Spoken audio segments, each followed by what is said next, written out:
Hello and welcome to the Fleet Meet video series that's designed to compare and contrast developments in Europe and North America. My name is Mike Antich, I'm editor of Automotive Fleet, and my co-presenter is Hans Damen, the managing partner for Fleet 360.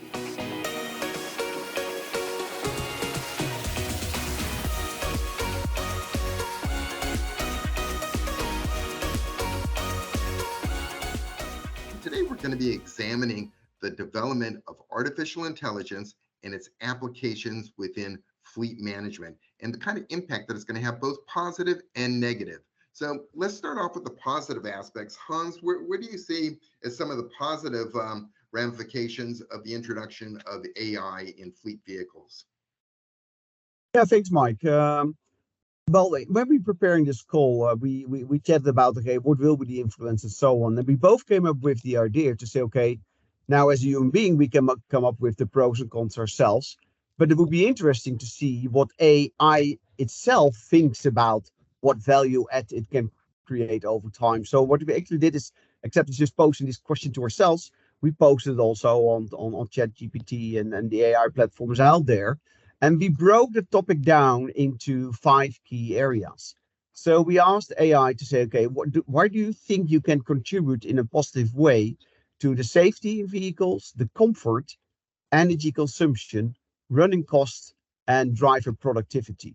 And so we have an answer on all of those, and we can talk them through step by step. But that's the kind of approach we took. And as you already said, Mike, we will certainly wrap up this conversation by also looking at potential cons and probably dig in a bit deeper after this video.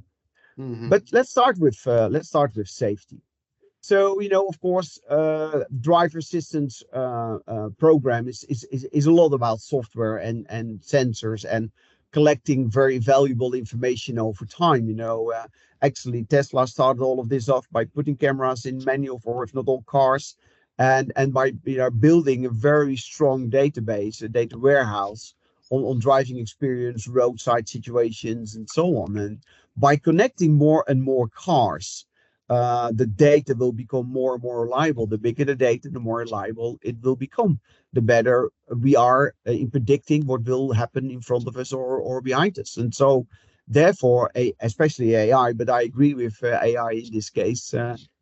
Bringing all of that data together is probably one of the key benefits of AI being integrated into cars.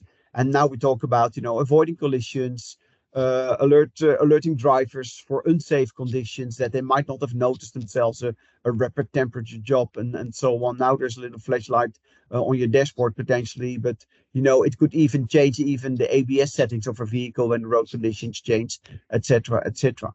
Or even take full control in the future of a vehicle in case of an emergency situation. When a driver stops responding, the car can help to bring the car in safe to one of the safety roads and put the hazard lights on and so on. So there's many things it can add to safety. There's a lot of safety features in cars, but of course it can be brought to the next level. If Yeah, we I then think talk about, one. yes, go Go ahead. ahead. Yeah, I think No, one of please. the things that need to be, or one of the things that should be mentioned is this will be a transformational technology that will be found in fleet vehicles, but the foundation already exists within our vehicles. People that I talk to in terms of AI software programs that are being developed, they're going to be adjuncts onto the existing telematics systems that are within vehicles. And one of the key purposes of these AI systems is through use, day-to-day use of these vehicles, the driver interaction with the vehicle, is to develop very in-depth dynamic driver profiles. Likewise, the secondary purpose is to develop very in-depth dynamic vehicle profiles. And what's the purpose of that? The purpose from that is they feel that that now gives the foundation in which to create predictive analytics, both for the driver and for the vehicle. And that's really where I think we're going to be seeing some major changes. And really, where the first benefits are going to come from is in terms of the predictive analytics. Would you agree with that, Hans? Yeah, true. Yes, that's the key message here indeed. Yeah, and what I mentioned, not only the telematics, but also with ADAS, AI is going to be interacting with the ADAS systems within the vehicle and acting as an enhancement there. Hmm. Another key area that ChatGPT, brought to our attention in terms of the use of its system within fleet vehicles is comfort, enhancing comfort. Now, I've attended a number of meetings, and so this is something that's been in the works for a long time, but automating the comfort of a vehicle. So for instance, how would you go about doing that? If you had sensors within the seat of a vehicle, that can identify where the pressure points are, and then adjustments can be made through AI or through smart technology. Adjustments can be made to these seats in order to eliminate those pressure points and create a more comfortable driving environment. Another example would be with climate control. There could be sensors that are monitoring the skin temperature of the driver and being able to automatically adjust the climate control systems in order to optimize it for driver comfort. What's your Yes. feelings there? No, no, true. The other elements that I found, Mick, here in the research here was also to say, if you have sensors that can measure more on the body, your heartbeat going up, your heart rate going up, which could be an expression of you're getting upset about something or you're getting frustrated over something and so on. A car can even play some more relaxing music or dim the light or change the light, and so on, or even say some calming messages.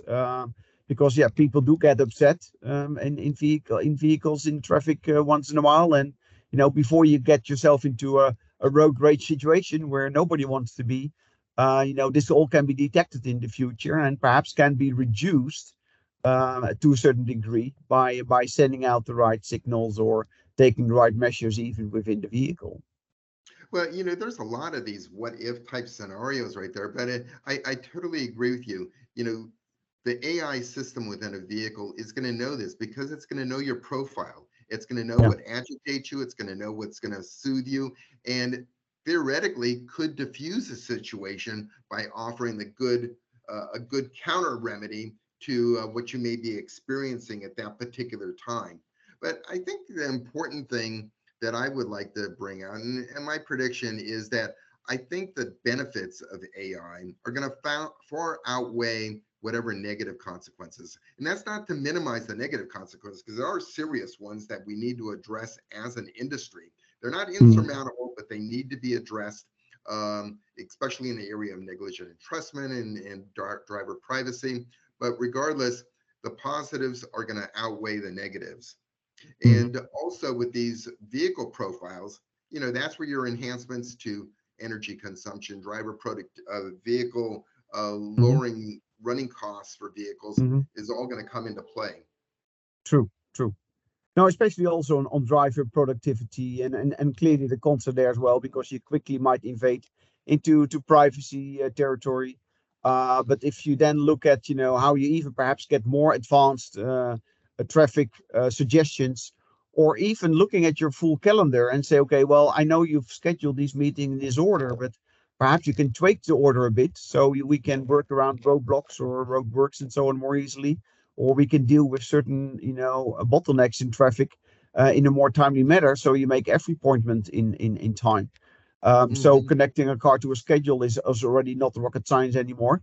But having a fully planned roadmap to connect with all your schedules, and even recommending to change your schedule slightly to reduce therefore your traffic time, frustration, but also energy costs and wear and tear on vehicles.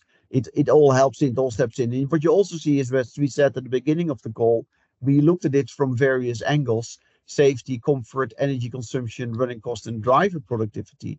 But then again, you will quickly see that there's so much overlap between these topics because one does affect the other all the time.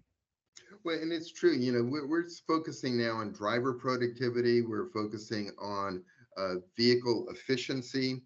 But there's a third prong to this, and it's something that'll help the fleet manager at the home office. Right now, many fleet managers are really one person shows. I mean, the old days of having assistant fleet managers assisting you on doing a lot of the mundane work has either been outsourced to outside companies, but what I think is going to be made available is an AI virtual fleet assistant. This is the fleet manager, the assistant fleet manager that fleet managers haven't had. And it's going to be there, and it's going to be able to address the types of questions that you would want to ask. So a good example, there's a company called AssetWorks. It's a US based fleet management system, but they had written an article, and you'd be able to find it by Googling it. But they asked very specific fleet questions. So for instance, they deal a lot with government fleets. So the question was, we need 3 more mechanics in order to address our productivity needs on minimizing vehicle downtime. ChatGPT, develop for me a position statement that can be submitted to management justifying the increased budget for these 3 technicians, and the offsets that would happen by minimizing vehicle downtime. That's the kind of stuff that you would have an assistant fleet manager assist you with.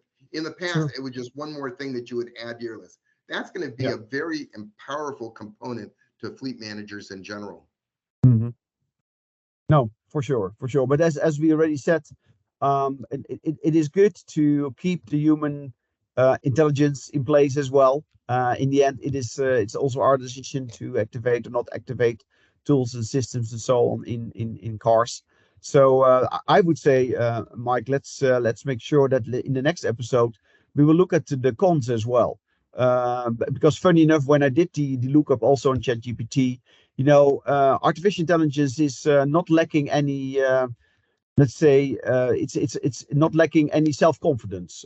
It sees a lot of upsides, and also when I asked for specific downsides, the answers were clearly less clear than all the upsides. So funny enough, even the system sells itself, and that's where I would say as human beings we should keep a nice balance between the pros and the cons.